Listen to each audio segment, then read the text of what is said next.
Hello, my name is Paresh, and today we will be learning about simple and compound interest, comparing them, and also figuring out what they mean and how they work. So, to start off, interest is what the bank pays you for allowing them to use your money when you open an account.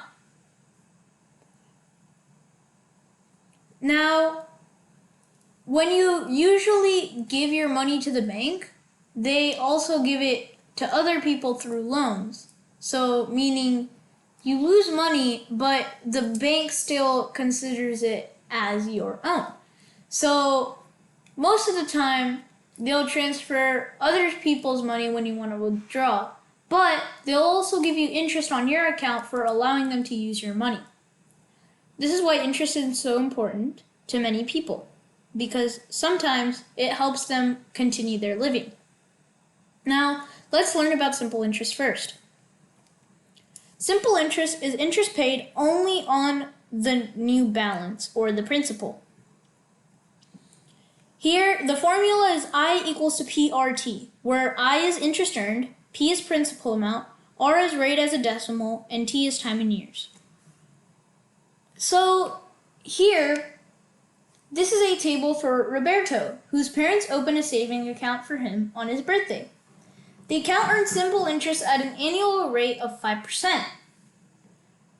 Now, he deposits $100 on his birthday, and for every birthday after that, he'll deposit another $100. Roberto will make no withdrawals from the account for at least 10 years. Now, figure out the interest accumulation over 5 years. So here, we got a table, and the deposit phase is essentially the year. The new balance is essentially the principal. The rate is the rate, and the amount of interest earned is the I of the equation, aka interest earned. Now, these are like things that when you add them up goes to become the principal. So that explains the whole table. Now, for the first year, you have $0 in the account, but he adds $100 to get a new balance of $100. Now, the interest rate is 5% or 0.05. So when we multiply 100 times 0.05, we earn $5 in interest. Now, continuing on, the beginning balance for the next phase or year is $100. So you add $100 to that because he deposits $100 that year, and he gets $200. Now, you multiply that by 0.05 and you get $10. Keep doing this for another 3 years, and you eventually get to a total interest of 25 plus 20 plus 15 plus 10 plus 5, or $75. Now, this only tells you the amount of interest earned, but what if you want to know the total? Well, there's this equation right here. A equals to P in parentheses 1 plus RT.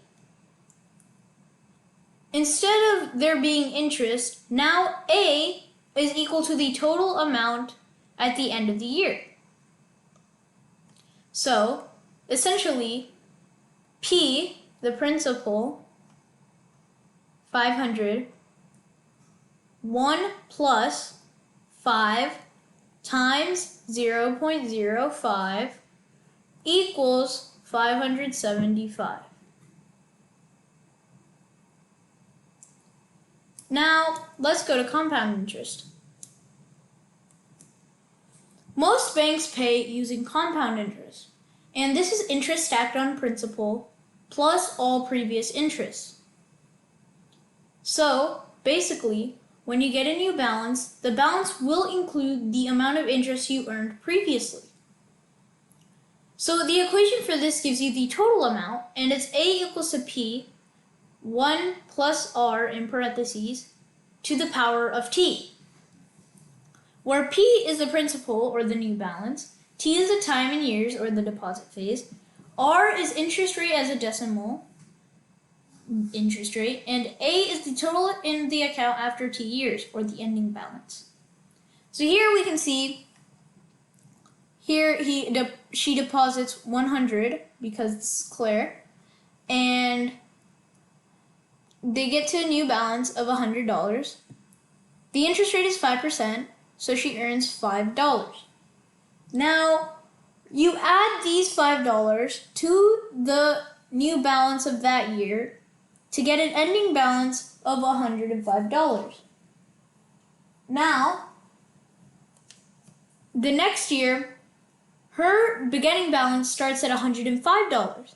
So she adds $100 and gets to $205. The interest rate is 5%. So 5% of $205 is $10.25.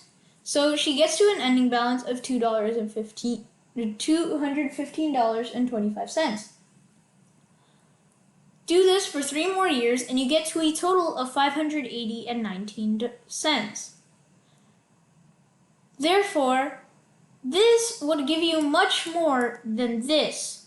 So let's compare them side to side.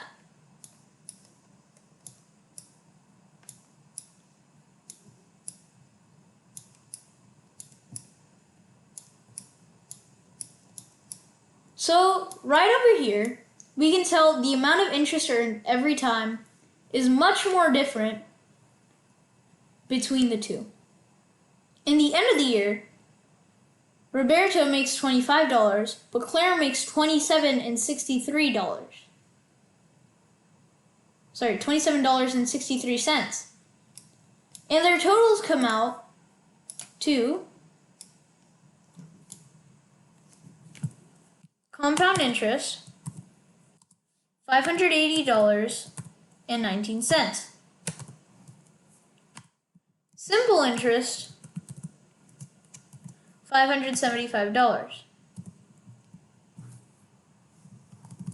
Now, you may think, oh, it's just a $5.19 difference. It's not really that effective.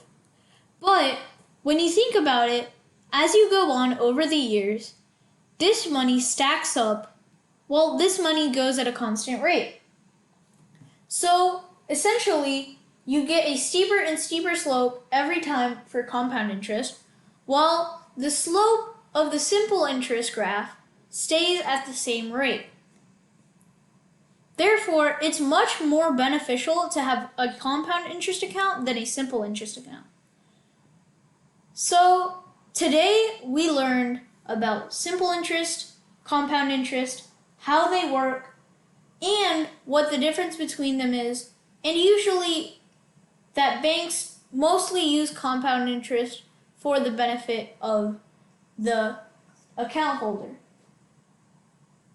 So next time we will be learning about paying decisions and how to make them. Hope to see you next time, and goodbye.